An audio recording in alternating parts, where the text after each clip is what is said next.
सहना भवतु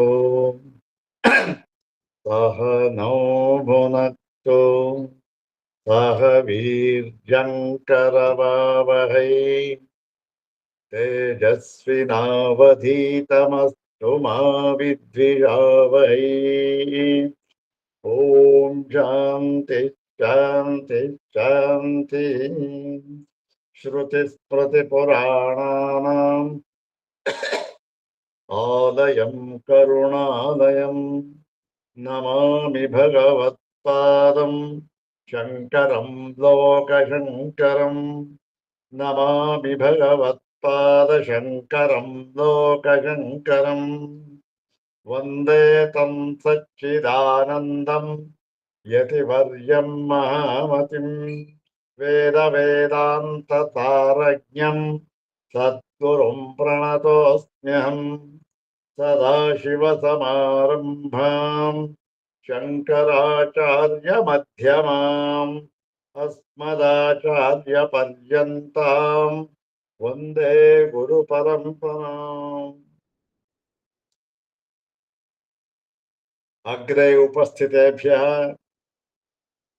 भवद्भ्यः सर्वेभ्यो जिज्ञासुभ्यः हार्दान् नमस्कारान् समर्पयामि। ब्रह्मसूत्र शांकर भाष्ये तृतीयाध्याये तृतीये पादे एकसूत्रात्मकेऽस्मिन् त्रयोदशे पुरुष विद्याधिकरणे तस्मिन् पुरुष विद्याधिकरणे उपनिबद्धम् एकमात्रं सूत्रं द्विवारं पठित्वा सूत्रार्थं तद्भाष्यभागं च यथाचार्यानुग्रहं विचारयामः। इदं सूत्रं पादादितः चतुर्विंशं सूत्रम्। पादादितः चतुर्विंशं सूत्रम्। सर्वाग्रे शंकर भगवत् पूज्यपादानां प्रशस्ति श्लोकमेकं पठित्वा तेषां पादारविन्दयोः शिरसा प्रणिपत्य अनुग्रहं च प्राप्य प्रकृतं चतुर्विंशं सूत्रं तद्भाष्यभागं च यथाचार्यानुग्रहं विचारयामः। सर्वाग्रे शंकर भगवत् पूज्यपादानां प्रशस्ति श्लोकमेकं द्विवारं पठामः। ओम नमस्त्रय्यंत संदोह सरसीरुह भानवे शंकरार्याय संसार ध्वांत ध्वंसपटीयसे। ओम नमस्त्रय्यंत संदोह सरसीरुह भानवे शंकरार्याय संसार ध्वांत ध्वंसपटीयसे। अथ श्रीमच्छंकर भगवतः कृतौ शारीरकमीमांसा भाष्ये तृतीये साधनाध्याये तृतीये पादे एकसूत्रात्मकं त्रयोदशं पुरुष विद्याधिकरणम्। ओम पुरुष विद्यायामिव चेतरेषामनाम्नानात्। ओम पुरुष विद्यायामिव चेतरेषामनाम्नानात् ताण्डि पैङ्गि शाखिनां पुरुष विद्यायां पठितानां धर्माणामिव इतरेषां तैत्तिरीयानाम् अनाम्नानात्। इदं तु कारणम्। अनाम्नानात् तत्र अनाम्नानात् अत्र तैत्तिरीयके शाखान्तरपठिताः। शाखान्तरपठिताः इत्युक्ते ताण्डि पैङ्गि शाखि ताण्डि पैङ्गि शाखान्तरपठिताः पुरुष विद्यायाः धर्माः अत्र तैत्तिरीयके ಅನುಪಸಂಹಾರ್ಯ. ಇದು ಈ ಸೂತ್ರದ ಅರ್ಥ. ಏನು? ತಾಂಡಿ ಮತ್ತು ಪೈಂಗಿಗಳ ಪುರುಷ ವಿದ್ಯೆಯಲ್ಲಿ ಅವರ ಶಾಖೆ ಅದು. ತಾಂಡಿ ಪೈಂಗಿಗಳು ಶಾಖೆ, ಸಾಮವೇದದ ಶಾಖೆ. ತಾಂಡಿ ಮತ್ತು ಪೈಂಗಿ ಸಾಮವೇದ ಶಾಖೆ. ಅಲ್ಲಿ ಹೇಳಿರತಕ್ಕಂಥ ಪುರುಷ ವಿದ್ಯೆಯಲ್ಲಿ ಪಠಿತವಾಗಿರುವ ಧರ್ಮದಂತೆ, ಕೆಲವು ಧರ್ಮಗಳು ಅಲ್ಲಿ ಪಠಿತವಾಗಿವೆ, ಅದರಂತೆ ಬೇರೆಯ ಇತರ ತೈತ್ತಿರೀಯ ಶಾಖೆಯಲ್ಲಿ, ಅದು ಸಾಮವೇದದ ಶಾಖೆ, ಇದು ಕೃಷ್ಣ ಯಜುರ್ವೇದದ ಶಾಖೆ. ಕೃಷ್ಣ ಯಜುರ್ವೇದದ ತೈತ್ತಿರೀಯ ಶಾಖೆಯಲ್ಲಿ ಅದರಂತೆ ಪಠಿತವಾಗಿಲ್ಲದಿರುವುದರಿಂದ ಆ ಪೈಂಗಿ ಶಾಖೆಯಲ್ಲಿ ಹೇಳಿರುವ ಪುರುಷ ವಿದ್ಯಾ ಧರ್ಮಗಳನ್ನು ಇಲ್ಲಿ ತೈತ್ತಿರೀಯಕದಲ್ಲಿ ಉಪಸಂಹಾರ ಮಾಡಿಕೊಳ್ಳಬಾರದು.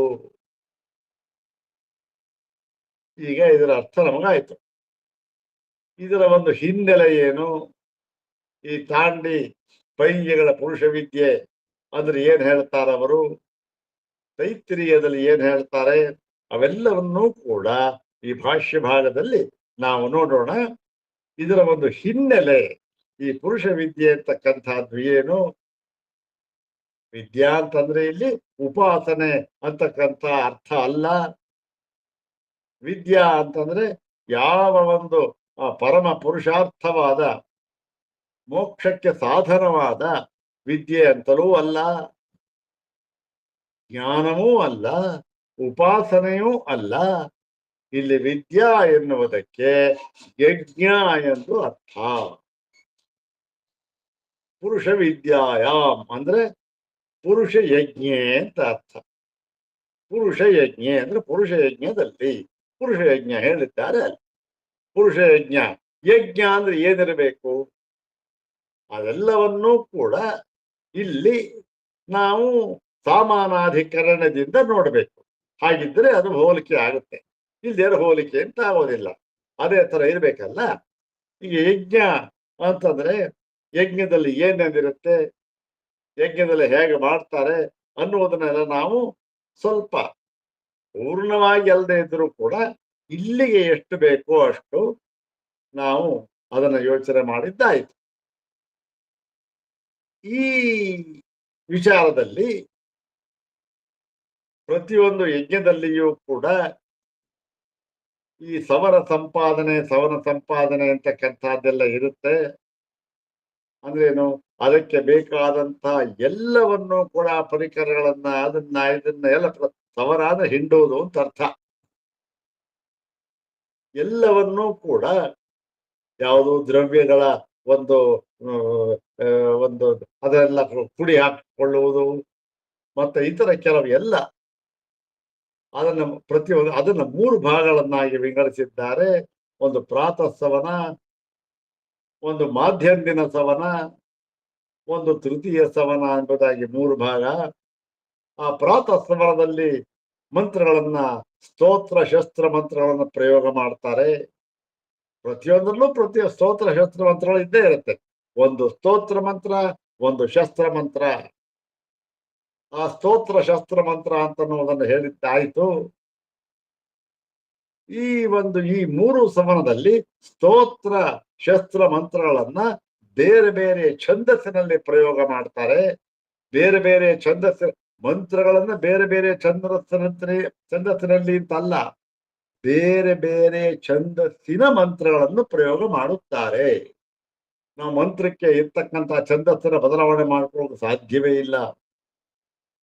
ಬೇರೆ ಬೇರೆ ಛಂದಸ್ಸಿನ ಮಂತ್ರಗಳನ್ನ ಇಲ್ಲಿ 3 ಸವನಗಳಲ್ಲಿ ಪ್ರಯೋಗ ಮಾಡುತ್ತಾರೆ.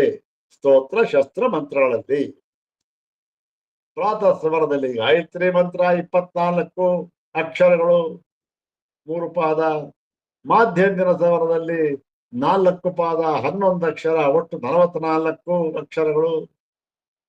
ಮತ್ತೆ ತೃತೀಯ ಸವನದಲ್ಲಿ ಜಗತಿ ಛಂದಸ್ಸು 12 ಅಕ್ಷರ 4 ಪಾದ, ಒಟ್ಟು 48 ಅಕ್ಷರ. ಹೀಗೆ ಅಲ್ಲಿರತಕ್ಕಂಥ ಅಕ್ಷರ ಸಂಖ್ಯೆಗಳನ್ನ ಇಲ್ಲಿ ಪುರುಷನನ್ನ ಯಜ್ಞ ಅಂತ ಕಲ್ಪನೆ ಮಾಡ್ಕೊಂಡಿದ್ದಾರಲ್ಲ, ಅಲ್ಲಿ ಇವನಿಗೇನು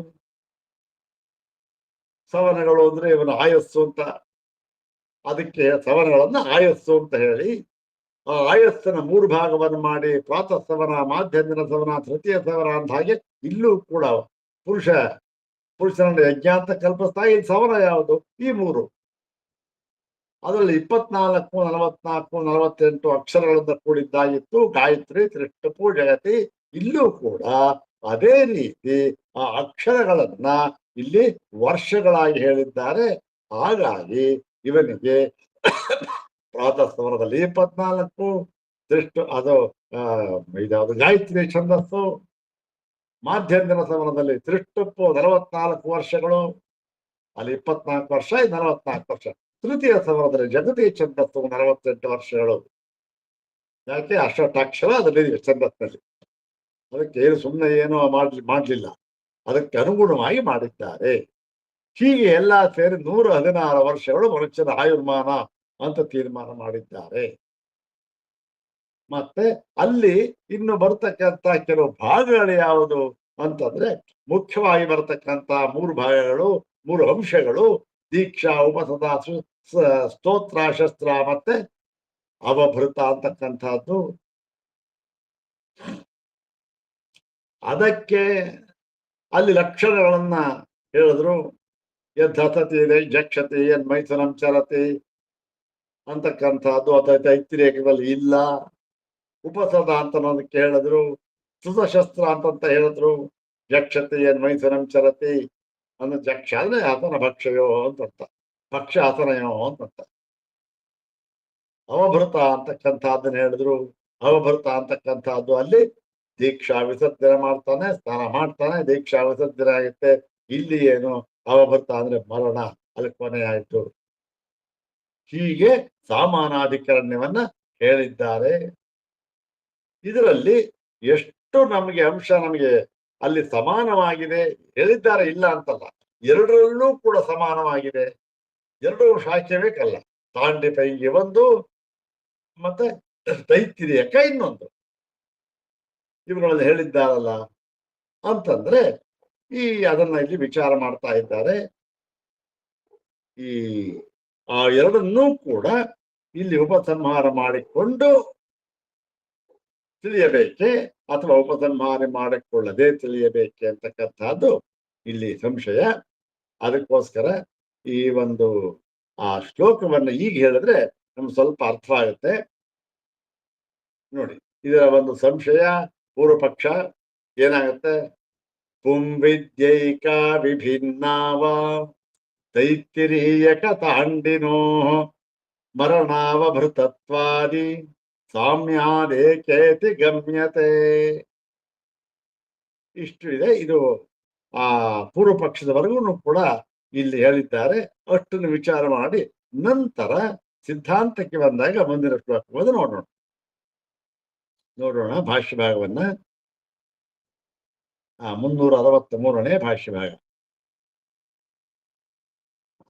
ಅಸ್ತಿ ತಾಂಡಿನಾಂ ಪೈಂಗಿನಾಂಚ ರಹಸ್ಯ ಬ್ರಾಹ್ಮಣೆ ಪುರುಷ ವಿದ್ಯಾ. ತಾಂಡಿ ಮತ್ತೆ ಪೈಂಗಿಗಳ ರಹಸ್ಯ ಬ್ರಾಹ್ಮಣದಲ್ಲಿ ಪುರುಷ ವಿದ್ಯಾ ಎಂಬತಕ್ಕಂಥ ಒಂದು ಪ್ರಕರಣ ಬಂದಿದೆ. ಅಲ್ಲಿ ಪುರುಷ ವಿದ್ಯಾ ಅಂತಂದ್ರೆ ಏನು? ತತ್ರ ಪುರುಷ ಯಜ್ಞ ಕಲ್ಪಿತ. ಅಲ್ಲಿ ಪುರುಷನನ್ನು ಯಜ್ಞವೆಂದು ಕಲ್ಪನೆ ಮಾಡಿದ್ದಾರೆ. ಪುರುಷನನ್ನ ಯಜ್ಞ ಎಂಬುದಾಗಿ ಕಲ್ಪಿಸಲಾಗಿದೆ ಅಲ್ಲಿ. ಮತ್ತು ತದೀಯಂ ಆಯು ತ್ರೇಧಾ ವಿಭಜ್ಯ ಸವನತ್ರಯಂ ಕಲ್ಪಿತಂ. ಹೇಗೆ ಯಜ್ಞದಲ್ಲಿ 3 ಸವನ ಇದೆಯೋ ಅದಕ್ಕೆ ತಕ್ಕಂತೆ ಅವನ ಆ ಪುರುಷ ಇದಾನಲ್ಲ, ಯಜ್ಞ ಎಂಬುದು ಕಲ್ಪನೆ ಮಾಡಿದ ಪುರುಷ, ಅವನಿಗೂ ಕೂಡ 3 ಸವನಗಳನ್ನ ಕಲ್ಪಿಸಿ ಮತ್ತೆ ಅವನ ಆಯುಸ್ಸನ್ನು ಕೂಡ ವಿಭಾಗ ಮಾಡಿ ತಿಳಿಸಿಕೊಟ್ಟಿದ್ದಾರೆ. ವಿಭಾಗ ಮಾಡಿ ಹೇಳಿದ್ರಲ್ಲ ಅದೇ ರೀತಿ. ಇವೆಲ್ಲ ಭಾಷೆ ಇಲ್ಲ, ನಾವು ತಿಳ್ಕೊಳ್ಬೇಕು ಇವೆಲ್ಲ. ಈ ವ್ಯಾಖ್ಯಾನ ಗ್ರಂಥಗಳು ನಮಗೆ ಇವೆಲ್ಲ ಸಿಕ್ಕುತ್ತೆ. ಕೆಲವು ಅಂಶಗಳು ಸಿಕ್ಕತ್ತೆ, ಕೆಲವು ಅಂಶಗಳನ್ನ ಬೇರೆ ಕಡೆಯಿಂದ ತಗೊಳ್ಬೇಕು. ಹೀಗೆ ಆಯುತ್ರೇಧಾ ವಿಭಜ್ಯ ಸಮರತ್ರಯಂ ಕಲ್ಪಿತಂ. ಅವನ ಆಯಸ್ಸನ್ನು 3 ಭಾಗ ಮಾಡಿ, ಸಮರತ್ರಯದಂತೆ 3 ಭಾಗ ಮಾಡಿ ಆ ಆಯಸ್ಸನ್ನು ಕಲ್ಪನೆ ಮಾಡಿದ್ದಾರೆ. ಅದು 24, 44, 48 ಅಂತ ಒಟ್ಟು ಎಷ್ಟಾಗತ್ತೆ? 116 ವರ್ಷಗಳಾಗುತ್ತವೆ. ಮತ್ತೆ ಆ ಯಜ್ಞದ ಕೆಲವು ಅಂಶಗಳಿದೆಯಲ್ಲ, ಅದು ಯಾವುದು? ಅದಕ್ಕೂ ಇದಕ್ಕೂ ಪುರುಷನಿಗೂ ಯಜ್ಞಕ್ಕೂ, ಪುರುಷನ ಯಜ್ಞ ಅಂತ ಕಲ್ಪನೆ ಮಾಡಿದ್ರು, ಆ ಅಂಶಗಳು ಇವನಲ್ಲಿ ಹೇಗೆ ಸಮನ್ವಿತವಾಗಿವೆ ಅಂತಂದ್ರೆ ಅದನ್ನ ಹೇಳ್ತಾ ಇದ್ದಾರೆ. ಅಶಿಷಾದೀನಿಚ ದೀಕ್ಷಾದಿ ಭಾವೇನ ಕಲ್ಪಿತಾನಿ. ನಾವ್ ಹೇಳಿದ್ವಲ್ಲ, ಒಂದು ಯಜ್ಞ ಅಂತಂದ ಮೇಲೆ ದೀಕ್ಷಾ, ಉಪಸದ, ಸ್ತುತಶಸ್ತ್ರ, ಅವಭೃತ ಅಂತಕ್ಕಂಥದ್ದು. ಸ್ತುತಶಸ್ತ್ರ ಅದ್ರ ಮುಂದೆ ಸ್ತೋತ್ರ ಶಸ್ತ್ರ ಮಂತ್ರಗಳು 4 ತಗೊಂಡಿದ್ದಾರೆ ಇಲ್ಲಿ. ಹೀಗೆ ಆ ಯಜ್ಞದಲ್ಲಿ ದೀಕ್ಷಾ ಅಂತ ಒಂದು ಭಾಗ ಇರುತ್ತೆ. ಇಲ್ಲಿ ಯಾವುದು ದೀಕ್ಷಾ? ಅಲ್ಲಿ ದೀಕ್ಷಾ ಮಾಡ್ತಾನೆ, ಹೋಗ್ತಾನೆ, ಅಲ್ಲಿ ಏನೋ ಒಂದು ಶಿಖಾ ಬಿಡ್ತಾನೆ, ಯಜ್ಞ ಮಾಡ್ತಾನೆ, ದೀಕ್ಷಾ ವಸ್ತ್ರ ಅಂತ ಕೊಡ್ತಾರೆ, ಸ್ನಾನ ಮಾಡ್ಕೊಂಡು ಹಾಕೊಳ್ತಾನೆ. ನೋಡಪ್ಪ, ಹೀಗಿರ್ಬೇಕು, ಹೀಗಿರ್ಬೇಕು, ಇಂಥದ್ದು ಮಾಡ್ಬೇಕು, ಇಂಥದ್ದು ಮಾಡಬಾರ್ದು, ಎಲ್ಲವನ್ನೂ ಕೂಡ ಹೇಳ್ತಾರೆ. ದೀಕ್ಷಾ ಬದ್ಧನಾಗ್ತಾರೆ. ಅಷ್ಟು ದಿನಗಳವರೆಗೆ ಅವನು ಅದಕ್ಕೆ ಬದ್ಧನಾಗಿರ್ತಾನೆ. ಆ ದೀಕ್ಷೆ ಏನ್ ತಗೊಂಡಿದ್ದಾನೆ ಅದಕ್ಕೆ ಬದ್ಧನಾಗಿರ್ತಾನೆ. ಇಲ್ಲಿ ದೀಕ್ಷಾ ಅಂದ್ರೆ ಏನು? ಪುರುಷನಿಗೆ ಸಂಬಂಧಪಟ್ಟಂತೆ ಅಂತಂದ್ರೆ ಇಲ್ಲಿ ಅದೇ ಯದ್ಹಸತಿ ಜಕ್ಷತಿ ಯನ್ಮೈಥುನಂ ಚರತಿ. ಇದು ಈ ಸಾಮಾನ್ಯವಾದ ಅವನ ಹಾವಭಾವಗಳಿಗೆ ಇಲ್ಲಿ ದೀಕ್ಷಾ ಅಂತ ಹೆಸರು. ಮತ್ತೆ ಇಲ್ಲಿ ನೋಡಿ, ದೀಕ್ಷಾ ಆದಿಭಾವೇನ. ದೀಕ್ಷಾ ಆದಿ ಅಂದ್ರೆ ಏನು? ಅದೇ 3 ಉಪಸದ, ಸ್ತೋತ್ರಶಸ್ತ್ರ, ಅವಭೃತ ಅಂತಕ್ಕಂಥದ್ದು. ಅದಕ್ಕೂ ಕೂಡ ಅಷ್ಟೇ, ಉಪಸದ ಅಂತ ಅನ್ನೋದಕ್ಕೆ ಅಶ್ನಾತಿ, ಪಿಬತಿ, ರಮತೆ ಅಂತಕ್ಕಂಥದ್ದನ್ನು ಕಲ್ಪನೆ ಮಾಡಿದ್ದಾರೆ. ಸ್ತೋತ್ರ ಶಸ್ತ್ರ ಅಂತ ಅನ್ನೋದಕ್ಕೆ ಅಲ್ಲಿ 2 ಮಂತ್ರಗಳನ್ನ ಪ್ರಯೋಗ ಮಾಡ್ತಾರೆ, ಬೇರೆ ಬೇರೆ ಛಂದಸ್ಸಿನ ಮಂತ್ರಗಳನ್ನ. ಇಲ್ಲಿ ಏನು ಅಂದ್ರೆ ಯದ್ಹಸತಿ ಜಕ್ಷತಿ ಯನ್ ಮೈಥುನಂ ಚರತಿ. ಅದನ್ನೇ ಇಲ್ಲಿ ಹೇಳಿರ್ತಕ್ಕಂಥ ದೀಕ್ಷೆಯಲ್ಲಿ ಇದೆ. ದೀಕ್ಷೆ ಏನಿರುತ್ತೆ ಅದಕ್ಕೆ ತಕ್ಕ ಹಾಗೆ ಸ್ತೋತ್ರ ಶಸ್ತ್ರ ಮಂತ್ರಗಳು. ಮತ್ತೆ ಕೊನೆಯದಾಗಿ ಅಲ್ಲಿ ಅವಭೃತ ಅಂತ ಮಾಡ್ತಾರೆ, ದೀಕ್ಷಾ ವಿಸರ್ಜನೆ ಅಂತ ಮಾಡ್ತಾರೆ. ಇನ್ನು ಮುಂದೆ ಅವನು ದೀಕ್ಷಾಬದ್ಧನಾಗಬೇಕಾದಿಲ್ಲ, ಆ ದೀಕ್ಷಾಚರಣೆ ಇಲ್ಲ ಅವನಿಗೆ, ಅಲ್ಲಿಗೆ ಕೊನೆ ಆಯ್ತು. ಇಲ್ಲಿ ಮನುಷ್ಯನಿಗೆ ಏನಾಗ್ತಾರೆ ಸಂಬಂಧಪಟ್ಟಂತೆ ಇಲ್ಲಿ ಮರಣ. ಅವಭೃತ ಅಂದ್ರೆ ಮರಣ. ಹೀಗೆ ಎರಡಕ್ಕೂ ಕೂಡ ಸಂಬಂಧವನ್ನು ಕಲ್ಪಿಸಿದ್ದಾರೆ. ಒಂದು ಯಜ್ಞ ಅಂತಕ್ಕಂಥದ್ದು ಯಜ್ಞ, ಇನ್ನೊಂದು ಪುರುಷನನ್ನು ಯಜ್ಞ ಅಂತ ತಿಳಿದಾಗ ಆ ಯಜ್ಞದ ಅಂಶ ಪುರುಷನಲ್ಲಿ ಹೇಗಿರುತ್ತೆ ಅನ್ನೋದನ್ನು ತಿಳಿಸಿದ್ದಾರೆ. ಮತ್ತು ಕಲ್ಪಿತಾನಿ ಮತ್ತು ಅಶಿಷಾದೀನಿ ದೀಕ್ಷಾದಿ ಭಾವೇನ ಕಲ್ಪಿತಾನಿ. ಅಶಿಷಾದೀನಿ, ಅಶಿಷ ಅಂತಂದ್ರೇನು ಅಂದ್ರೆ ಈ ತಿನ್ನುವುದಕ್ಕೆ ಇಷ್ಟ, ಮನಸ್ಸು ತಿನ್ನುವುದಕ್ಕೆ ಇಷ್ಟಪಡುವುದು ಅಂತ ಅಶಿಷ ಅಂತ. ಅಂದ್ರೇನು? ಆಶಭೋಜನೆ ಅಂತ ಧಾತು. ಆಶಭೋಜನೆ ಅಂತಕ್ಕಂಥದ್ದು ಇದು 9ನೇ ಗಣ. 9ನೇ ಗಣ ಯಾವುದದು? 9ನೇ ಗಣ ಕ್ರಿಯಾದಿ. 10ನೇ ಗಣ ಚುರಾದಿ, 9ನೇ ಗಣ ಕ್ರಿಯಾದಿ. ಈ ಕ್ರಿಯಾದಿ ಗಣದಲ್ಲಿ ಹೇಳಿರ್ತಕ್ಕಂಥ ಧಾತು ಅದು ಅಶ ಭಕ್ಷಣೆ, ಅಶ ಭೋಜನೆ ಅಂತಕ್ಕಂಥದ್ದು. ಇದರ ಒಂದು ಸನ್ನಂತ ರೂಪ ಏನಾಗುತ್ತೆ? ಅಶಿತುಂ ಇಚ್ಛಾ ಅಶಿಶೇಷ, ಅಶಿಷ ಆದೀನಿ ಮುಂತಾದವುಗಳು. ಅದು ಹೇಳಿದ್ರಲ್ಲ, ರಸತಿ ಜಕ್ಷತಿ ಮೈತ್ರಂತ ಇವೆಲ್ಲ ಅಶ್ನಾತಿ ಪಿಬತಿ ರಮತೆ. ಅಶ್ನಾತಿ ಅಂತ ಇದು, ಪಿಬತಿ ರಮತೆ ಅಂತ ಆದಿ. ಇವೇ ಮುಂತಾದವುಗಳು ದೀಕ್ಷಾದಿಭಾವೇನ ಕಲ್ಪಿತಾನಿ. ದೀಕ್ಷಾದಿಭಾವೇನ, ದೀಕ್ಷೆಯೇ ಮೊದಲಾದ ಭಾವಗಳಿದೆ. ಮೊದಲಾದ ನಿರುಪಸದ ಸ್ತುತಶಸ್ತ್ರ ಅವಭೃತ ಕಲ್ಪಿತಾನಿ ಅಂಥೇಳಿ. ಮತ್ತು ಅನ್ಯೇಚ ಧರ್ಮ ತತ್ರ ಸಮಧಿಗತ ಆಶೀರ್ಮಂತ್ರ ಪ್ರಯೋಗಾದಯ. ಇನ್ನೂ ಕೆಲವು ಧರ್ಮಗಳನ್ನ ಅಲ್ಲಿ ಹೇಳಿದ್ದಾರೆ. ಏನು ಅಂತಂದ್ರೆ ಆಶೀರ್ ಮಂತ್ರ ಪ್ರಯೋಗ. ಈ ಆಶೀರ್ ಮಂತ್ರ ಅಂತಂದ್ರೆ ಈ ಸವನಗಳನ್ನ 3 ಸವನ ಇರುತ್ತಲ್ಲ ಅದನ್ನ ಸವನದ ಒಂದು ಏನ್ ಹೇಳ್ಬೋದು ಸಂತಾನ ಸಂಬಂಧ ಒಂದಕ್ಕೊಂದಿಗೆ ಜೋಡಿಸಿ ಒಂದೇ ಬೇರೆ ಬೇರೆ ಅಲ್ಲ ಅದೆಲ್ಲ ಒಂದೇ. ಈ ಸವನದ ಒಂದು ಸಂತಾನ ಅಂತ ಹೇಳ್ಬೋದು. ಆದ ಒಂದು ಭಾಗವನ್ನು ಹೇಳ್ತಕ್ಕಂಥ ಮಂತ್ರಗಳಿದೆ, ಅದನ್ನು ಪ್ರಯೋಗ ಮಾಡ್ತಾರೆ. ಇಷ್ಟೆಲ್ಲ ಎಲ್ಲಿ ಮಾಡ್ತಾರೆ? ಇದು ತಾಂಡಿ ಪೈಂಗಿಗಳು ಮಾಡುತ್ತಾರೆ, ಈ ಶಾಖೆಯವರು ಮಾಡ್ತಾರೆ. ಇಷ್ಟೆಲ್ಲ ಎಲ್ಲಿ ಮಾಡ್ತಾರೆ? ಪುರುಷ ಯಜ್ಞದಲ್ಲಿ ಮಾಡ್ತಾರೆ. ಪುರುಷ ವಿದ್ಯಾ ಅಂತ ಪ್ರಕರಣ ಇದೆ, ಅಲ್ಲಿ ಪುರುಷ ವಿದ್ಯಾ ಅಂತಂದ್ರೆ ಪುರುಷ ಯಜ್ಞ, ಅಲ್ಲಿ ಈ ತಾಂಡಿ ಪೈಂಗಿಗಳು ಇಷ್ಟೆಲ್ಲ ಮಾಡ್ತಾರೆ. ಇದನ್ನೇ ಇದೇ ಪುರುಷ ವಿದ್ಯೆಯನ್ನ ಬೇರೊಂದು ಶಾಖೆಯಲ್ಲಿ ಅಂದ್ರೆ ಇಲ್ಲಿ ಈ ಒಂದು ತೈತ್ತಿರೀಯ ಶಾಖೆಯಲ್ಲಿ, ಕೃಷ್ಣ ಯಜುರ್ವೇದದ ತೈತ್ತಿರೀಯ ಶಾಖೆಯಲ್ಲಿಯೂ ಕೂಡ ಇದು ಪಠಿತವಾಗಿದೆ. ಯಾವುದು ಇದೆ ಅಲ್ಲಿ ಯಾವ ಪುರುಷ ವಿದ್ಯೆಯನ್ನು ಹೇಳಿದರೋ ಇಲ್ಲೂ ಕೂಡ ಅದೇನೆ. ಇಲ್ಲಿ ಏನಾಗಿದೆ,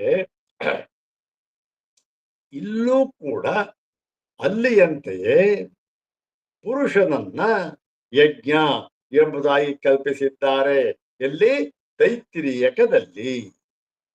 ಅದಕ್ಕೆ ಈ ತೈತ್ತಿರೀಯ ಇಲ್ಲಿ ತೈತ್ತಿರೀಯ ಅಂತಕ್ಕಂಥದ್ದು ನಾವು ತೈತ್ತಿರೀಯ ಉಪನಿಷತ್ತು ಅಂತಕ್ಕಂಥ ಕರೀತಕ್ಕಂಥ ಭಾಗ ಯಾವುದು? ಕೇವಲ 3 ವಲ್ಲಿಗಳನ್ನು ಕರೀತೇವೆ. ಶಿಕ್ಷಾವಲ್ಲಿ, ಆನಂದವಲ್ಲಿ ಅಥವಾ ಬ್ರಹ್ಮಾನಂದವಲ್ಲಿ ಅಂತ ಹೇಳ್ತಾರೆ, 2 ಒಂದೇ. ಭೃಗುವಲ್ಲಿ ಅಂತಕ್ಕಂಥದ್ದು. ಇಷ್ಟನ್ನು ಮಾತ್ರ ನಾವು ತೈತ್ತಿರೀಯ ಉಪನಿಷತ್ತು ಅಂತ ಹೇಳಿ, ಅಷ್ಟಕ್ಕೆ ಮಾತ್ರ ಆಚಾರ್ಯರ ಭಾಷ್ಯನೂ ಕೂಡ ಇದೆ, ಹಾಗೆ ಪರಿಗಣಿತವಾಗಿದೆ. ಆದರೆ ಅದರ ಮುಂದಿನ ಭಾಗವೂ ಇದೆ. ಅದನ್ನ ಮಹಾನಾರಾಯಣ ಅಂತಾರೆ ಅಥವಾ ನಾರಾಯಣ ಪನ್ನ ಅಂತಾರೆ, ಬೇರೆ ಬೇರೆ ಹೆಸರುಗಳನ್ನು ಕರೀತಾರೆ. ಅಲ್ಲಿ ತೈತ್ತಿರೀಯ ನಾರಾಯಣ ಪನ್ನದಲ್ಲಿ, ನಾರಾಯಣದಲ್ಲಿ ಎಲ್ಲ ಇದೆ 80ನೇ ಅನುವಾಕ. ಅಲ್ಲಿ ತಸ್ಯೇವಂ ವಿದುಷೋ ಯಜ್ಞಸ ಆತ್ಮ ಯಜಮಾನ ಶ್ರದ್ಧಾ ಪತ್ನಿ ಅಂತ ಉದ್ದ ಹೇಳಿದ್ದಾರೆ. ಅದ್ರಲ್ಲಿ ಎಲ್ಲಿ ಅಂತ ಕೇಳಿದ್ರು ನಮ್ಮ ಮೇಡಮ್ ಅವರು, ಅದಕ್ಕೆ ಆದಿತ್ಯ ಅವರು ಆಗಲೇ ಅದನ್ನ ಫೋಟೋ ತೆಗೆದುಬಿಟ್ಟು ಹಾಕೇ ಬಿಟ್ಟಿದ್ದಾರೆ. ಧನ್ಯವಾದಗಳು ಆದಿತ್ಯ ಅವರಿಗೆ. ಇಲ್ಲಿ ಬನ್ನಿ, ಅಲ್ಲಿ ಏನ್ ಮಾಡಿದ್ದಾರೆ, ಇಲ್ಲೂ ಕೂಡ ಅಲ್ಲಿ ಎಂತೆಯೇ ಪುರುಷರನ್ನ ಯಜ್ಞ ಎಂಬುದಾಗಿ ಕಲ್ಪಿಸಿ ಏನ್ ಮಾಡಿದ್ದಾರೆ. ಇಲ್ಲಿ ಯಜ್ಞ ಅಂತಂದ್ರೆ ಇಲ್ಲಿ ಏನ್ ಮಾಡಿದ್ರು, ಯಜ್ಞ ಅಂತ ತಕ್ಷಣ ಯಾರು? ಯಜಮಾನ ಯಾರು? ಯಜ್ಞಕ್ಕೆ ಯಜಮಾನ ಯಾರು? ಯಜಮಾನ ಅಂದ್ರೆ ಯಜ್ಞವನ್ನು ಮಾಡೋದು, ಯಜ್ಞಕರ್ತರು ಯಾರು? ಮತ್ತೆ ಅದನ್ನೆಲ್ಲ ಹೇಳಿದ್ದಾರೆ. ಏನು? ತಸ್ಯೈವಂ ಅವನಿಗೆ, ತಸ್ಯ ಅಂದ್ರೆ ಅವನಿಗೆ, ಯಾರು ಅವನಿಗೆ? ವಿದುಷೋ ಯಜ್ಞಸ್ಯ ವಿದುಷಃ, ಯಜ್ಞ ಎಂದು ಕಲ್ಪನೆ ಮಾಡಿದ್ದಾರಲ್ಲ ಆ ಪುರುಷ, ಅವನಿಗೆ ವಿದುಷ ಪುರುಷನಿಗೆ, ವಿದುಷ ಇಲ್ಲಿ ಪರಮಾರ್ಥ ಜ್ಞಾನಿ ಅಂತ ಅಲ್ಲ, ಆ ಒಂದು ಯಜ್ಞದ ಪ್ರಯೋಗ ಅಂತ ಹೇಳಿದನು. ಅವನಿಗೆ ಏನು ಯಜಮಾನ ಯಾರು ಯಜ್ಞಕ್ಕೆ ಅಂದ್ರೆ ಅಲ್ಲಿ ಹೇಳ್ತಾರೆ ಆತ್ಮ ಯಜಮಾನ. ಅವನಿಗೆ ಯಾರು? ಯಜ್ಞದ ಆತ್ಮ, ಪುರುಷನನ್ನ ಯಜ್ಞ ಅಂತ ಕಲ್ಪಿಸಿದ್ದಾರೆ. ಯಜಮಾನ ಯಾರಪ್ಪ? ಅವನೇ ಯಜಮಾನ. ಯಾರಲ್ಲಿ ಕಲ್ಪಿತವಾಗಿಯೋ ಯಜ್ಞತ್ವ ಅಂತಕ್ಕಂಥದ್ದು ಅವನೇ ಯಜಮಾನ ಅದಕ್ಕೆ. ಮತ್ತೆ ಇಲ್ಲಿ ಯಜ್ಞ ಅಂತ ಮಾಡಬೇಕಾದ್ರೆ ಅದು ಏನದು? ಈ ಒಂದು ಕೆಲವು ಆಶ್ರಮದವರಿಗೆ ಮಾತ್ರ ಅದು ವಿಹಿತವಾಗಿರ್ತಕ್ಕಂಥದ್ದು. ಯಾರು ಈ ಒಂದು ಗಾರ್ಹಸ್ಥ್ಯ ಧರ್ಮವನ್ನು ಪಾಲನೆ ಮಾಡ್ತಾ ಇದ್ದಾರೋ ಅವರಿಗೆ ವಿಹಿತವಾಗಿರ್ತಕ್ಕಂಥ ಒಂದು ಆಚರಣೆ ಅದು. ಗಾರ್ಹಸ್ಥ್ಯ ಧರ್ಮ ಪಾಲನೆ ಮಾಡಬೇಕಾದ್ರೆ ಪತ್ನಿ ಅಂತಕ್ಕಂಥವಳು ಒಬ್ಳು ಇದ್ದೇ ಇರಬೇಕು. ಇಲ್ಲಿ ಯಜಮಾನ ಆಯ್ತು ಇವನಿಗೆ, ಇವನು ಪತ್ನಿ ಯಾರಪ್ಪ ಅಂದ್ರೆ ಶ್ರದ್ಧಾ. ಇವನಿಗೆ ಶ್ರದ್ಧಾ ಎಂಬತಕ್ಕಂಥದ್ದೇ ಪತ್ನಿ. ಮತ್ತೆ ಅಲ್ಲಿಂದ ಮುಂದಕ್ಕೆ ಇದು ಅಷ್ಟೇ, ಅಲ್ಲಿ ಮುದ್ದಕ್ಕೆ ಬೇಕಾ ಇದೆಯಲ್ಲ, ಒಂದು ನೋಡಿ ಇಲ್ಲಿ ಇದು ಎಷ್ಟಿದೆ ಅಂದ್ರೆ ಸಸಿ ಅನಿವಾರ ನಮ್ಮ ಆದಿತ್ಯ ಅವರು ಹಾಕಿದಾರಲ್ಲ ಅದು ಉದ್ದಕ್ಕೂ ಇರುತ್ತೆ. ಏನು ಯಾಕೆ ಅಂತಂದ್ರೆ ಇದು ಯಜುರ್ವೇದಕ್ಕೆ ಸಂಬಂಧಪಟ್ಟ ಮಂತ್ರ. ಯಜುರ್ವೇದದ ಲಕ್ಷಣಗಳೇನು ಅಂದ್ರೆ ಆ ಯಜುರ್ವೇದಕ್ಕೆ ಲಕ್ಷಣ ಹೇಳ್ತಾರೆ. ಅನಿಯತಾಕ್ಷರಾವಸಾನೋ ಯಜು ಎಂಬತಕ್ಕಂಥ ಅನಿಯತಾಕ್ಷರ ಅವಸಾನ ಋಗ್ವೇದ ಮಂತ್ರಗಳಂತೆ ಇಲ್ಲಿ ಛಂದೋಬದ್ಧವಾಗಿರ್ತಕ್ಕಂಥ ಮಂತ್ರಗಳಿಲ್ಲ. ಛಂದೋಬದ್ಧವಾಗಿದ್ದೇನು ಇಷ್ಟಿಷ್ಟೇ ಅಕ್ಷರಗಳಿರಬೇಕು, ಇಂಥ ಒಂದು ಅಕ್ಷರ ಇದ್ರೆ ಇಷ್ಟು ಅಕ್ಷರ ಇದ್ರೆ ಈ ಛಂದಸ್ಸು ಅದು ಹೀಗೆ ಇಲ್ಲಿ ಛಂದಸ್ಸನ್ನ ಇಲ್ಲಿ ವಿಂಗಡಣೆ ಮಾಡಿ ಹೇಳಿದ್ದ. ಇವತ್ತೇನಿಲ್ಲಿ ಅಲ್ಲಿ 24, 44, 48 ಅಂತ ಹೇಳಿದ್ರು, ಗಾಯತ್ರಿ, ತ್ರಿಷ್ಟಪ್ಪು, ಜಗತಿ ಅಂತ ಹೇಳಿದ್ರು. ಇಲ್ಲಿ ಯಾವುದೂ ಇಲ್ಲ. ಇಲ್ಲಿ ಏನಂದ್ರೆ ಇಲ್ಲಿ ಅಕ್ಷರಗಳ ಸಂಖ್ಯೆಗೆ ಮಿತಿ ಇಲ್ಲ. ನಿಯತಾಕ್ಷರ ಇಲ್ಲ. ಇಲ್ಲಿ ಇಷ್ಟೇ ಇರಬೇಕು ಅನ್ನತಕ್ಕಂಥ ನಿಯಮ ಇಲ್ಲ. ಅನಿಯತಾಕ್ಷರಾವಸಾನೋ ಯಜೋ ಹೀಗೆ ಇಲ್ಲಿ. ಆದ್ದರಿಂದ ಏನಾಗುತ್ತೆ, ಉದ್ದಕ್ಕೂ ಹೇಳ್ಕೊಂಡ್ಬಿಟ್ಟಿದ್ದಾರೆ. ಇರ್ಲಿ ಅದು ನೋಡೋಣ. ಎಲ್ಲ ನಮ್ಗೇನು ಬೇಕಿಲ್ಲ, ಕೆಲವು ಭಾಗಗಳು ಮಾತ್ರ. ಇತ್ಯೆ ಈ ಅರ್ಧಾಪತ್ನಿ ಇತ್ಯೇತಿಯರ ಅನುವಾಕ್ಯನ ಈ ಅನುವಾಕ್ಯದಲ್ಲಿ ಹೀಗೆ ಹೇಳಿದ್ದಾರೆ. 2 ಆಯ್ತು. ಈಗ ನೋಡಿ ಇಲ್ಲಿ ಸಂಶಯ ಬಂತು. 2 ಶಾಖೆಗಳು ಬೇರೆ ಬೇರೆ ಶಾಖೆಗಳು. ಒಂದು ಸಾಮವೇದದ ಶಾಖೆ, ಒಂದು ಕೃಷ್ಣ ಯಜುರ್ವೇದದ ಶಾಖೆ. 2 ಬೇರೆ ಬೇರೆ ಶಾಖೆಗಳು. ಆದರೆ ಇಲ್ಲಿ ವಿದ್ಯೆ ಅಂತ ಹೇಳಿದ್ದಾರಲ್ಲ ಅದು ಒಂದೇ. ಅದ್ಯಾವುದು ಪುಂವಿದ್ಯಾ ಅಥವಾ ಪುರುಷ ವಿದ್ಯಾ ಅಂತಕ್ಕಂಥದ್ದು ನೀವೇ ಹಿಂದೆ ಹೇಳಿದ್ದೀರಿ ಸ್ವಾಮಿ. ಯಾವಾಗ ಒಂದೇ ವಿದ್ಯೆ ಆಗತ್ತೋ ಆವಾಗ ಅದನ್ನ ಎಲ್ಲಿ ಹೇಳಿದ್ದರೂ ಕೂಡ ಅಲ್ಲಿ ಹೇಳಿರತಕ್ಕಂಥ ಧರ್ಮಗಳನ್ನ ಮತ್ತೊಂದು ಕಡೆ ಉಪಸಂಹಾರ ಮಾಡಿಕೊಳ್ಳಬಹುದು. ಒಬ್ಬನಿಗೆ ಸಂಬಂಧಪಟ್ಟಿದೆ. ಆದ್ದರಿಂದ ಒಬ್ಬನಿಗೆ ಸಂಬಂಧಪಟ್ಟಿರುತ್ತೆ ಯಾವುದೋ ಒಂದು ಗುಣ ಧರ್ಮ ಅಂತಕ್ಕಂಥದ್ದು. ಅದು ಅವನು ಎಲ್ಲಿರುತ್ತೆ, ಅವನ ಮನೆಯಲ್ಲಿದ್ದಾಗಲೂ ಇರುತ್ತೆ, ಮತ್ತೆ ಕಾಡು ಹೋದಾಗಲೂ ಇರುತ್ತೆ, ಮತ್ತೆ ಕಚೇರಿಗೆ ಹೋದಾಗಲೂ ಇರುತ್ತೆ, ಎಲ್ಲಾ ಕಡೆಗೂ ಇರುತ್ತೆ. ಒಂದೇ ಅವನು ಯಾಕೆ ಒಬ್ಬನೇ. ಹೀಗೆ ಅದಕ್ಕೆ ಉದಾಹರಣೆ ಎಲ್ಲ ಹಿಂದೆ ಕೊಟ್ಟಿದ್ರು, ಮಾಡ್ಕೋಬಹುದು. ಹೀಗೇನಾಗತ್ತೆ, ಇಲ್ಲಿ ಸಂಶಯ ಬಂದ್ಬಿಡ್ತು. ತತ್ರ ಸಂಶಯ ಕಿಂ ಯೇ ಇತರತ್ರ ಉಕ್ತಾ ಪುರುಷ ಯಜ್ಞಸ್ಯ ಧರ್ಮಾಃ ತೇ ತೈತ್ತಿರೀಯಕೇಷು ಉಪಸಂಹರ್ತವ್ಯಾಃ ಕಿಂ ವಾ ನೋಪಸಂಹರ್ತವ್ಯಾಃ ಇತಿ. ಈಗ ಸಂಶಯ ಬಂತು ಇಲ್ಲಿ. ಏನಂತಂದ್ರೆ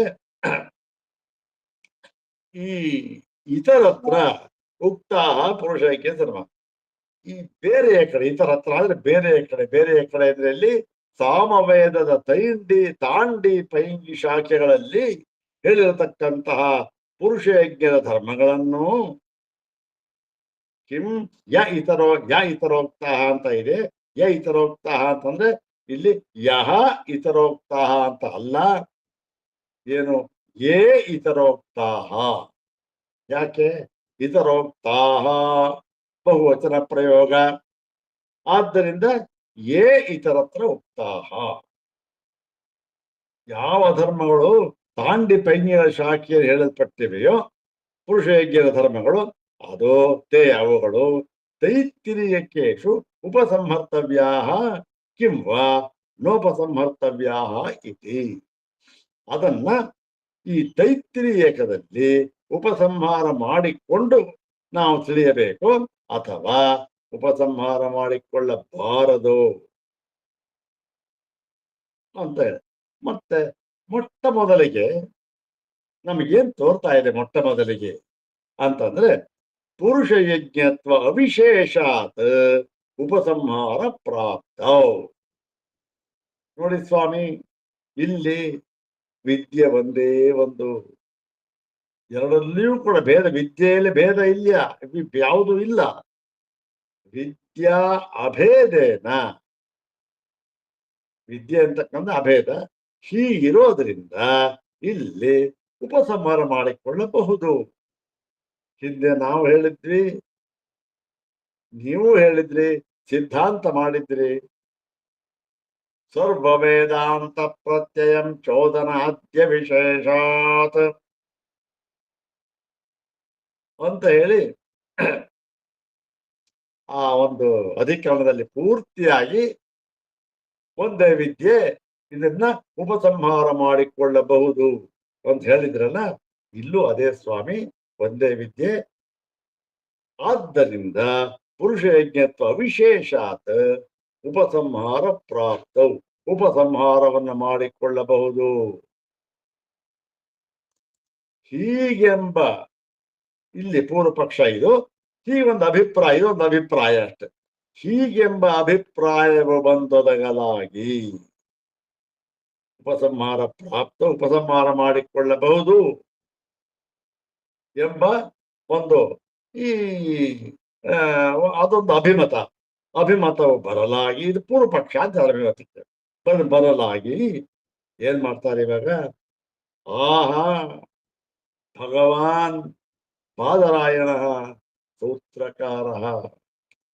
ಸೂತ್ರಕಾರರಾದ ಭಗವಾನ್ ಬಾದರಾಯಣರು ಹೇಳ್ತಾರೆ ಏನಂತ, ಈ ಸೂತ್ರವನ್ನ ಪುರುಷ ವಿದ್ಯಾಯಾಮಿವಚೇತರೇಷಾಮನಾಂ ದಾನಾತ್, ಓಂ ಪುರುಷ ವಿದ್ಯಾಯಾಮಿವಚೇತರೇಷಾಮನಾಂ ದಾನಾತ್, ಈ ಒಂದು ಸೂತ್ರವನ್ನ ಸೂತ್ರಕಾರರು ಹೇಳಿದ್ರು. ಇದು ಎಷ್ಟೋ ಅಂಶ ನಮ್ಗೆ ಬಿಟ್ಬಿಟ್ಟಿದ್ದಾರೆ ಗೊತ್ತಿಲ್ಲ. ಇದನ್ನೆಲ್ಲ ನಾವು ತಕ್ಕ ಮಟ್ಟಿಗೆ ತಿಳ್ಕೊಂಡಿದ್ದಾಯ್ತು. ಈಗ ಇಲ್ಲಿ ಈ ಒಂದು ಪೂರ್ವ ಪಕ್ಷವು ಬಂದೊದಗಲಾಗಿ ಬಾದರಾಯರು ಹೇಳಿದ್ರು ಈ ಸೂತ್ರವನ್ನ. ಇದಕ್ಕೆ ಸೂತ್ರಪ್ರಾಯವಾಗಿ ಇದರ ಒಂದು ಅರ್ಥವನ್ನು ಹೇಳ್ತಾ ಇದ್ದಾರೆ ಭಾಷ್ಯಕಾರರು. ಏನಂತ ಹೇಳ್ತಾ ಇದ್ದಾರೆ, ಆಚಕ್ಷ್ಮಹೇ ನೋಪಸಂಹರ್ತವ್ಯಾಹ ಇತಿ. ಅತ್ರ ಏತಯ ಧರ್ಮಾಃ ನೋಪಸಂಹರ್ತವ್ಯಾಹ ಇತಿ. ಈ ಧರ್ಮಗಳು ಉಪಸಂಹಾರ ಮಾಡಿಕೊಳ್ಳತಕ್ಕದ್ದಲ್ಲ. ಈ ಧರ್ಮ ಉಪಸಂಹಾರ ಮಾಡಿಕೊಳ್ಳಬಾರದು ಎಂಬುದಾಗಿ ವಯಂ ಆಚಕ್ಷ್ಮಹೆ, ನಾವು ಹೇಳುತ್ತೇವೆ. ಇದನ್ನು ಯಾರು ಹೇಳ್ತಾ ಇದ್ದಾರೆ? ಬಾದರಾಯರು ಹೇಳಿದ್ರು ಸೂತ್ರ ರೂಪವಾಗಿ. ಅಷ್ಟೇ ಸೂತ್ರ ರೂಪದಿಂದ ಭಗವಾನ್ ಭಾಷ್ಯಕಾರರು ಇದನ್ನು ಹೇಳ್ತಾ ಇದ್ದಾರೆ, ಉಪಸಂಹಾರ ಮಾಡಿಕೊಳ್ಳಬಾರದು. ಏನ್ ಸ್ವಾಮಿ, ಯಾತಕ್ಕೆ? ಒಂದೇ ವಿದ್ಯೆ ಅಲ್ವಾ, ಯಾತಕ್ಕೆ ಉಪಸಂಹಾರ ಮಾಡಿಕೊಳ್ಬಾರದು ಅಂತಂದ್ರೆ, ಅಕಸ್ಮಾತ್, ಯಾವ ಕಾರಣದಿಂದ? ಅಕಸ್ಮಾತ್ ಕಾರಣಾತ್ ಇತ್ಯುಕ್ತೆ ತದ್ರೂಪ ಪ್ರತ್ಯಭಿಜ್ಞಾನ ಅಭಾವಾತ್. ತದ್ರೂಪ ಪ್ರತ್ಯಭಿಜ್ಞಾನ ಅಂದ್ರೆ ಎರಡರಲ್ಲೂ ಬಂದಿವೆ, ಎರಡರಲ್ಲೂ ಕೂಡ ಏನು ಧರ್ಮಗಳು ಮತ್ತೆ ಆ ಒಂದು ಸ್ವರೂಪ ಅಂತ ಬಂದಿದೆಯೋ ಅದು ಈ ಇನ್ನೊಂದರಲ್ಲಿ ಅದೇ ಪ್ರತ್ಯಭಿಜ್ಞಾನ, ಅದೇ ಬೇರೆ ಅದಲ್ಲ, ಅದೇ ಅದೇ ಬೇರೆ ಶಾಖೆಯಲ್ಲಿ ಬಂದಿಲ್ಲವಾದ್ದರಿಂದ ಆ ರೂಪ ಬಂದಿಲ್ಲ, ಇಲ್ಲಿ ಪ್ರತ್ಯಭಿಜ್ಞಾನ ಇಲ್ಲ, ಆ ರೂಪದ ಪ್ರತ್ಯಭಿಜ್ಞಾನ ಇಲ್ಲ. ಆದ್ದರಿಂದ ಏನ್ ಮಾಡಬೇಕು? ಇದನ್ನ ನಾವು ಉಪಸಂಹಾರ ಮಾಡಿಕೊಳ್ಳಬಾರದು. ಈ ಧರ್ಮಗಳನ್ನ ಅಲ್ಲಿ ಹೇಳಿರ್ತಕ್ಕಂತಹ ಧರ್ಮಗಳು ಅಲ್ಲಿಗೆ ಸರಿ, ಇಲ್ಲಿ ಹೇಳಿರತಕ್ಕಂತಹ ಧರ್ಮಗಳು ಇಲ್ಲಿಗೆ ಸರಿ. ತಾಂಡಿ ಪೈಂಗ್ಯಳ ಶಾಖೆ ಸರಿಯಾಗಿದೆ, ನಾವೇನಿಲ್ಲ. ಆದ್ರೆ ಅಲ್ಲಿ ಹೇಳಿರ್ತಕ್ಕಂತಹ ಧರ್ಮ ಅಲ್ಲಿಗೆ ಮಾತ್ರ ಮೀಸಲಾಗಿದೆ. ಅದನ್ನು ನಾವು ಒಂದೇ ವಿದ್ಯೆ ಎಂದ ಮಾತ್ರಕ್ಕೆ ಆ ಧರ್ಮಗಳನ್ನ ಇಲ್ಲಿ ನಾವು ಉಪಸಂಹಾರ ಮಾಡಿಕೊಂಡು ತಿಳಿಯಬಾರದು. ಇಲ್ಲಿ ತೈತ್ತಿರೀಯಕದಲ್ಲಿ. ಅದಕ್ಕಾಗಿ ತದಾಹ ಆಚಾರ್ಯ ಭಗವಾನ್ ಬಾದರಾಯಣ ಸೂತ್ರಕಾರ ಪುರುಷ ವಿದ್ಯಾಯಾಮಿವಚೇತರೇಷಾಮನಾಂ ದಾನಾತ್. ಒಳ್ಳೆ ಸೊಗಸಾದ ಒಂದು ಗಂಭೀರವಾದ ಸೂತ್ರ. ಇಲ್ಲಿ ಸೂತ್ರ ರೂಪವಾಗಿ ಈ ಒಂದು ಕೆಲವು ಅಂಶವನ್ನ ಹೇಳ್ತಾ ಇದ್ದಾರೆ. ಏನು ಈ ಪುರುಷ ವಿದ್ಯೆಗೆ ಸೂತ್ರಕ್ಕೆ ಅರ್ಥ ಏನು ವಿಚಾರ ಮಾಡ್ತಾರೆ. ಯಥಾ ಏಕೇಷಾಂ ಶಾಖಿನಾಂ ತಾಂಡಿನಾಂ ಪೈಯಿನಾಂಚ ಪುರುಷ ವಿದ್ಯಾಯಾಂ ಆಮ್ನಾನಂ. ಹೇಗೆ ಈ ಒಂದು ಸಾಮವೇದದ ಶಾಖೆಗಳಾದ ತಾಂಡಿ ಪೈಂಗಿಗಳು, ತಾಂಡಿ ಶಾಖೆ ಪೈಂಗಿ ಶಾಖೆ ಶಾಖೆ ಅದು, ಅಲ್ಲಿ ಪುರುಷ ವಿದ್ಯೆಯನ್ನ ಯಾವ ರೀತಿಯಾಗಿ ಹೇಳಿದ್ದಾರೆಯೋ, ಪುರುಷ ವಿದ್ಯಾಯಾಮ್ ಆಮ್ನಾನಂ, ಆಮ್ನಾನ ಹೇಳಿರ್ತಕ್ಕಂಥ ಮಂತ್ರದಲ್ಲಿ ವೇದಗಳಲ್ಲಿ ಬಂದಿರತಕ್ಕಂಥದ್ದು ಆ ರೀತಿಯಾಗಿ ಅಲ್ಲಿ ಹೇಳಿದ್ದಾರೆ. ಅದರಂತೆ ನೈವಂ ಇತರೇಷಾಂ ತೈತ್ತಿರೀಯಾನಾಂ ಆಮ್ನಾನಂ ಅಸ್ತಿ. ಇಷ್ಟೇ. ಅದೇ ಅಲ್ಲಿ ಹೇಳಿರುವಂತೆ, ಅಲ್ಲಿ ಆಮ್ನಾತವಾಗಿರುವಂತೆ, ಅಲ್ಲಿ ಹೇಳಿರುವಂತೆ ಅಂತ ಸಾಮಾನ್ಯವಾಗಿ ವೇದಗಳಲ್ಲಿ ಹೇಳೋದಿಲ್ಲ. ಯಾಕಂದ್ರೆ ವೇದಗಳಿಗೆ ಹೇಳ್ಬೇಕಾದ್ರೆ ನಾವು ಆಮ್ನಾಯ ಅಂತ ಹೇಳ್ಬೇಕು, ಅಲ್ಲಿ ಹೇಳಿರುವುದನ್ನ ಆಮ್ನಾತ ಅಂತ ಹೇಳ್ಬೇಕು. ಅಲ್ಲಿ ಆಮ್ನಾತವಾಗಿರುವುದನ್ನ, ಆಮ್ನ ನಾವು ಕೆಲವು ಗುಣಧರ್ಮಗಳನ್ನ ಇಲ್ಲಿ ನೈವ ಅದರಂತೆ ಇತರೇಷಾಂ ಅಂದ್ರೆ ಈ ಬೇರೆಯ ತೈತ್ತಿರಿಯ ಸಾಮವೇದದ ತೈತ್ತಿರಿಯ ಶಾಖೆಯಲ್ಲಿ ಆಮ್ನಾತವಾಗಿಲ್ಲದಿರುವುದರಿಂದ, ಅಲ್ಲಿ ಹೇಗೆ ಆಮ್ನಾತವಾಗಿದೆ ಇಲ್ಲಿ ಅದೇ ರೀತಿ ಆಮ್ನಾತವಾಗಿಲ್ಲದಿರುವುದರಿಂದ. ಮತ್ತು ಇಲ್ಲಿ ಎಲ್ಲಿ ಈ ಒಂದು ವಿಲಕ್ಷಣ ಆ ಸೂತ್ರೂಪವಾಗಿ ಹೇಳಿದ್ರು, ತದ್ರೂಪ ಪ್ರತ್ಯಭಿಜ್ಞಾನ ಅಭಾವಾತ್ ಅಂತ ಹೇಳಿದ್ರು. ಆ ರೂಪ ಅದೇ ರೂಪ ಇಲ್ಲಿ ಅದೇ ರೂಪದ ಒಂದು ಪ್ರತಿಭಿಜ್ಞಾ ಇಲ್ಲಿ ಇಲ್ಲ ಅಂತ ಹೇಳಿದ್ರು. ಅದಕ್ಕೆ ಇಲ್ಲಿ ನಾವು ಹೇಳ್ಬಿಟ್ರಾದ್ವಲ್ಲ, ತೋರಿಸ್ಬೇಕಲ್ಲ, ಅದನ್ನ ಇಲ್ಲಿ ತೋರಿಸ್ತಾ ಇದ್ದಾರೆ. ಇಲ್ಲಿ ಏನೇನು ವ್ಯತ್ಯಾಸ ಇದೆ ಅಂತ ಅನ್ನೋದನ್ನ ತೋರಿಸ್ತಾ ಇದ್ದಾರೆ. ಈ ಏನು ವ್ಯತ್ಯಾಸ ಇದೆ ಅಂತ ಅನ್ನುವುದನ್ನ ಇವತ್ತು ಸ್ವಲ್ಪ ಹೇಳ್ಬೋದಾಗಿತ್ತು, ಪೂರ್ತಿ ಮುಗಿಯೋದಿಲ್ಲ. ಅದು ಸ್ವಲ್ಪ ಭಾಗ ಹೇಳಿ ಪೂರ್ತಿ ಮಾಡೋದ್ರಿಂದ ಅದನ್ನ ನಾಳೆ ಹೇಳೋಣ ಅಂತ ಹೇಳಿ ಒಂದೆರಡು ವಿಚಾರ ಇದೆಯಲ್ಲ, ನಮ್ಮ ಯಥಾ ಇದು ಪೂರ್ವ ತಿಳಿಸಿದ್ದಂತೆ ಅದನ್ನ ಹೇಳ್ಬಿಡೋಣ ಅಂತ ನೋಡ್ತಾ ಇದ್ದೇನೆ. ಹೇಳೋಣ ಇಲ್ಲಿಗೆ ಅದು ಏನು ವ್ಯತ್ಯಾಸ ಅಲ್ಲಿಗೆ ಇಲ್ಲಿಗೆ ಅಂತ, ಅದು ಮುಖ್ಯ, ಅದೇ ಕಾರಣ. ತದ್ರೂಪ ಪ್ರತ್ಯಭಿಜ್ಞಾನ ಅಭಾವಾತ್. ಕಥಂ ಅಭಾವ ಅಂದ್ರೆ ಅದನ್ನ ಉಚ್ಯತೆ ಅಂತ ಹೇಳ್ತಾ ಇದ್ದಾರೆ. ಅದನ್ನ ನಾಳೆ ಮಾಡೋಣ. ಈಗ ಈ ಮೊಟ್ಟ